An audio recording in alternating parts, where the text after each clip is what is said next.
এবার এক্সারসাইজ 13 এর 5 এর অঙ্কটা। এখানে কি বলেছে, একটা ইকুইল্যাটারাল ট্রায়াঙ্গেল আছে যেটা 6.5 সেন্টিমিটার। তা এবার এই ইকুইল্যাটারাল ট্রায়াঙ্গেলের ইকুয়াল এরিয়ার একটা প্যারালোগ্রাম ড্র করতে বলেছে, যার এক একটা অ্যাঙ্গেল 45 ডিগ্রি হবে। ঠিক আছে, তাহলে প্রথমে কি করব, একটা বড় করে লাইন টেনে নেব। ঠিক আছে, এরপর কম্পাস দিয়ে এই যে 6.5 সেন্টিমিটার আছে সেটার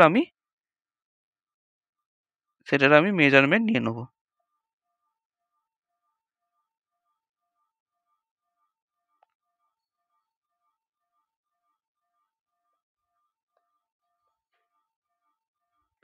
ঠিক আছে, সেটার আমি মেজারমেন্ট নিলাম। এরপর এই মেজারমেন্ট নিয়ে এখানে বসিয়ে একটা কাট করব। ঠিক আছে, এরপর এটা যেহেতু ইকুইল্যাটারাল ট্রায়াঙ্গেল, তাহলে প্রত্যেকটা সাইডই আমার 6.5 সেন্টিমিটার হবে। তাহলে সেই 6.5 সেন্টিমিটার মেজারমেন্ট নিয়ে এখানে একটা কাট করলাম, আর সেটা এখানে বসিয়ে এই জায়গায় একটা কাট করলাম। তাহলে যে পয়েন্টটা পেলাম সেটাই হচ্ছে আমার ট্রায়াঙ্গেলের পয়েন্ট। তাহলে এই পয়েন্টটা আর এই পয়েন্টটা মিট করাবো, আর এই পয়েন্টটা মিট করাবো। ঠিক আছে, তাহলে এটাকে একটা নাম দিয়ে দে, তাহলে বলতে সুবিধা হবে। এটাকে যদি আমি এ দিই, এটা হচ্ছে বি, এটা হচ্ছে সি। তাহলে আমাকে প্রথমে কি করতে হবে, এ বির প্যারালাল একটা লাইন টানতে হবে যেটা সি পয়েন্ট দিয়ে গেছে, তাই তো। তাহলে কি করব, প্রথমে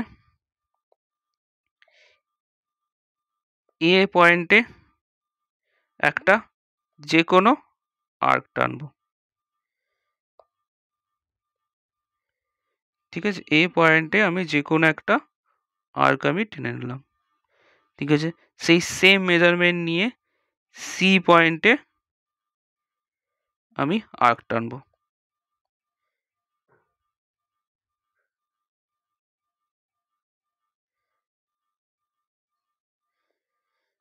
সেম মেজারমেন্ট নিয়ে আমি সি পয়েন্টে একটা আর্ক টানলাম। এবার কি করব, এবার দেখব এই আর্কটা এই পয়েন্ট থেকে যেটা টানলাম সেটা কতটা বড়।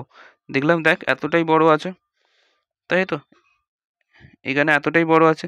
তাহলে সেই মেজারমেন্ট নিয়ে এখানে বসিয়ে আমি একটা এখানে আর্ক টানবো। তাহলে দেখ একটা পয়েন্ট পেলাম, সেই পয়েন্টটাকে আমি সি পয়েন্ট থেকে বাড়িয়ে দিলেই একটা প্যারালাল লাইন পেয়ে যাব, যেটা প্যারালাল টু এ বি হবে। ঠিক আছে, এদিকেও বাড়িয়ে দেবো, এদিকেও বাড়িয়ে দেবো, তাহলে সেটা হচ্ছে প্যারালাল টু এ বি।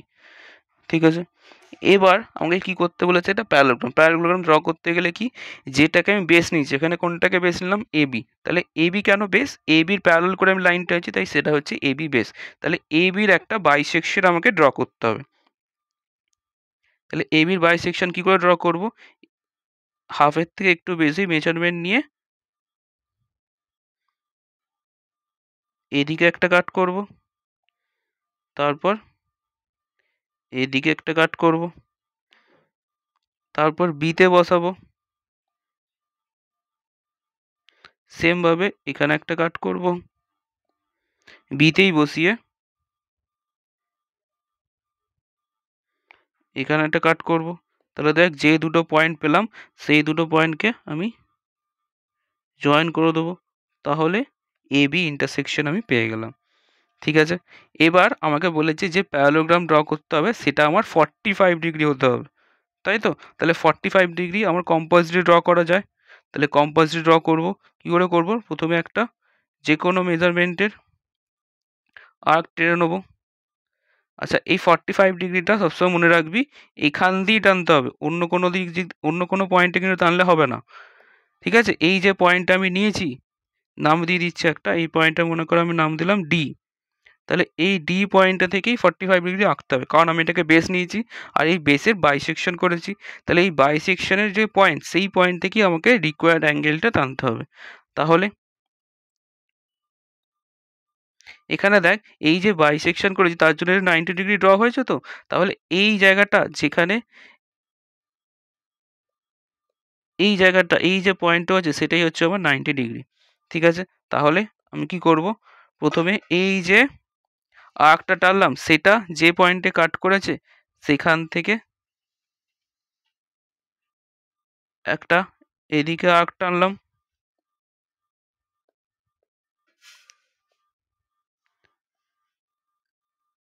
একটা আর্ক টানলাম, এরপর এই যে 90 ডিগ্রি আছে এখানে বসিয়ে একটা আর্ক টানলাম। ঠিক আছে, তাহলে এই যে দুটো দুটো লাইন যেখানে ইন্টারসেক্ট করলো সেটাকে যদি জয়েন করে দিই ডি পয়েন্ট থেকে, তাহলেই আমি 45 ডিগ্রি অ্যাঙ্গেল পাবো। তাহলে ডি পয়েন্ট থেকে এই ইন্টারসেকশন পয়েন্টটা যদি আমি জয়েন করে দিই তাহলে 45 ডিগ্রি পাচ্ছি। এরপর তাহলে এই যে 45 ডিগ্রি অ্যাঙ্গেলটা এই প্যারালাল লাইনে যে জায়গাতে কাট করছে সেটাই হচ্ছে আমার একটা required point of the parallelogram. তাহলে এই পয়েন্টের নাম যদি দিই ডিই, যদি নাম দিই তাহলে এই ই পয়েন্টটাই হচ্ছে আমার required point of the parallelogram. ঠিক আছে, হলো। এরপর এই যে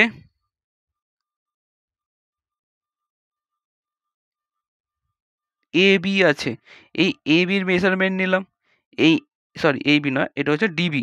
এই যে ডিবি আছে, এবার ডিবির মেজারমেন্ট নিলাম, এই ডিবির মেজারমেন্ট নিয়ে ডি পয়েন্টে বসিয়ে একটা কাট করব।